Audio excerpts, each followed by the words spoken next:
South Koreans of Reddit, how did they teach you about the existence of North Korea in school when you were young? This is a question I can answer. I'm Korean American and came to the States after I finished 6th grade in Korea. Basically, we were taught that we have families and friends in NK, and it's their government that needs to be taken down. Annually, we had to draw or write wishes of becoming United Korea again, and was given award for making the best writing or drawing in school. We were also taught not to waste food because NK Kotjaibi, orphaned homeless kids who eat off spilled foods on the market grounds, does not have the luxury to eat what we eat. We were also taught that we have to alert the police of military of any suspicious individuals who may be the NK spies. My grandparents are from Kaesong before Korean conflict happened, and majority of their family are in NK. We don't know if any of them is alive or well, but just hope that one day we get to see them. From your perspective, is it one of SK's goals to actively reunite with NK?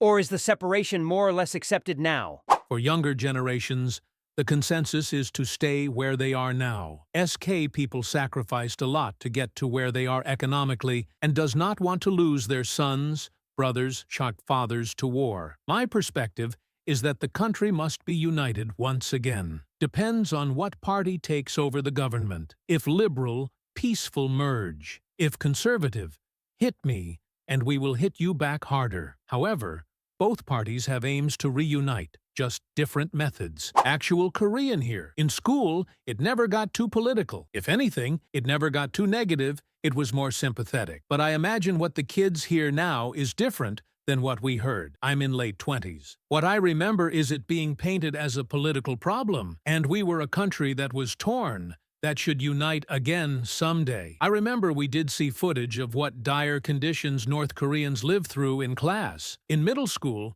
we had a student that was from North Korea that defected through China. I don't remember having many specific conversations with her, but the overall attitude was fascination for than anything. Wow, you're really from there. I think it's also important to note there were still many people whose grandparents were from the North. My grandpa, for example, was from the North and had a whole family there. He was down south on business when it all happened and never quite made his way back, I suppose. He is no longer with us, and he never found out what happened to his previous family. I'd imagine there's relatively few people left who are from the North and grew up there long enough to remember a lot, or have family they remember back there now.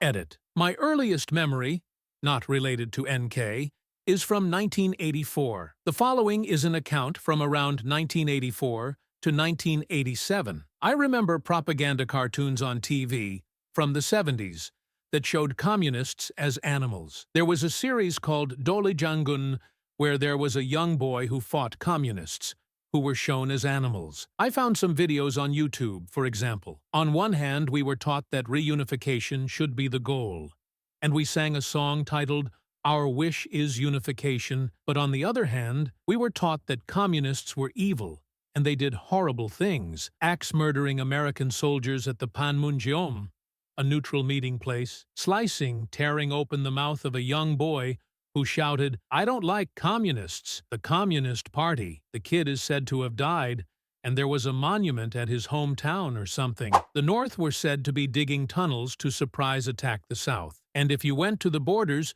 you could visit the tunnels yourself. That had luckily been discovered beforehand. Propaganda materials from the North could be found in the countryside, dropped from balloons, scattered by spies, and if you found them and turned them in to your teacher, you could get pencils as a reward. There were said to be undercover agents living among us, Northern spies pretending to be from the South. If somebody didn't know the latest fads, you'd ask them, "Are you a spy?" As a joke. We were taught to be suspicious of people who weren't aware of current events.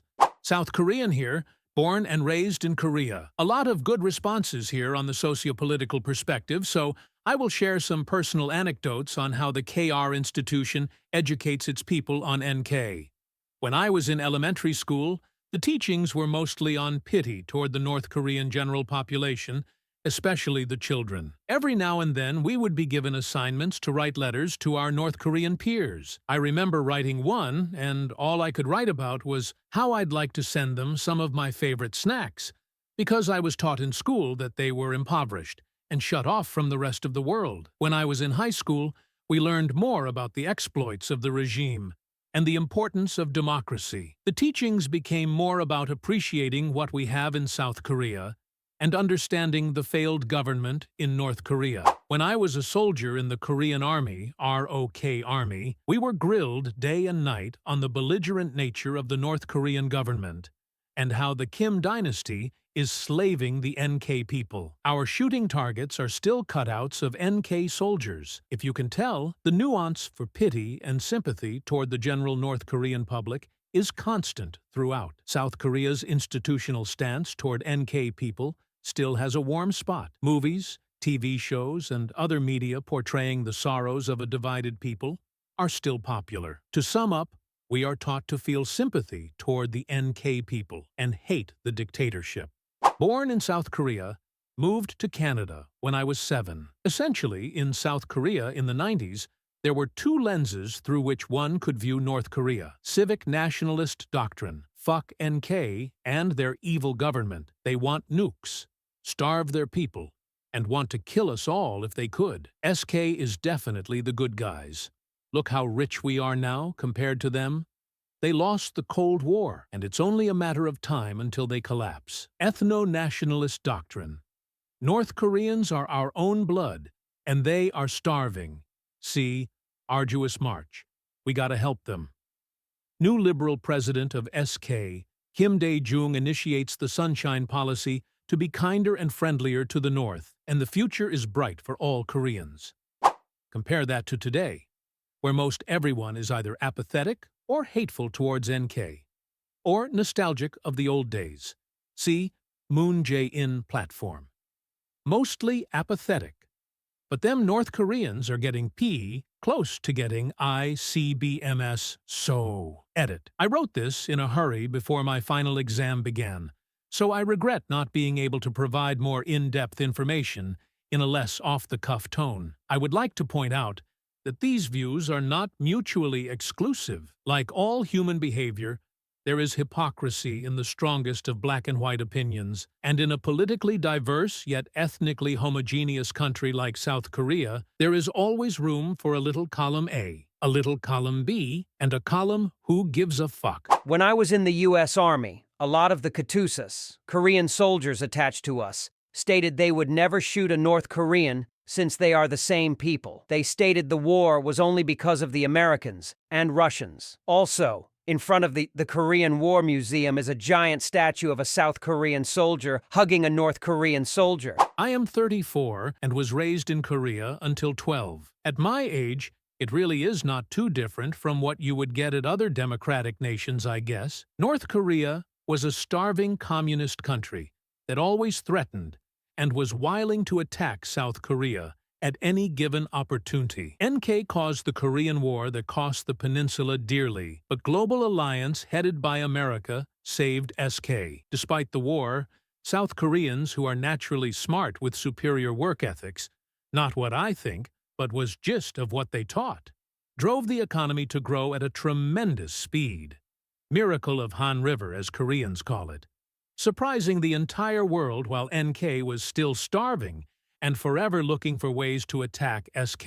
Meanwhile, we were also taught NK and SK is one country, and that reunification is the dream of all Koreans, and that we should strive for reunification without really talking about the methods. But my parents' era is completely different. I remember my mom telling me, she's nearly 60, how she once thought North Koreans had crimson face like Dokkaebi, sort of Korean ogre, with horns on their heads when she was little. So there must be a change in tone somewhere in between.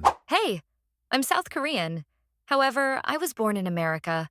My parents were born in Korea, and they've told me stories about North Korea. Actually, my grandfather has relatives there. He actually went to visit there about a year ago and brought some candies back that my mom banned us from consuming #GG. What my parents have told me is that everyone in North Korea is brainwashed to a point where they think the dictator can read their minds. Everything there is censored, and they truly do think their country is superior than anyone else's. Their food rations is low, and everything is outdated. With the censoring, a good example would be Mickey Mouse. They have no idea of where it came from and have no idea it's from Disney. They just think it's a regular mouse. They're not allowed to watch movies unless approved by the government. They're not allowed to think bad things. Hence the part where they think the dictator can read their minds. They're not even allowed to say bad stuff about the dictator. Also IDK if you know, but there's a rule where if for example, sister does something bad, her future generations will also be punished.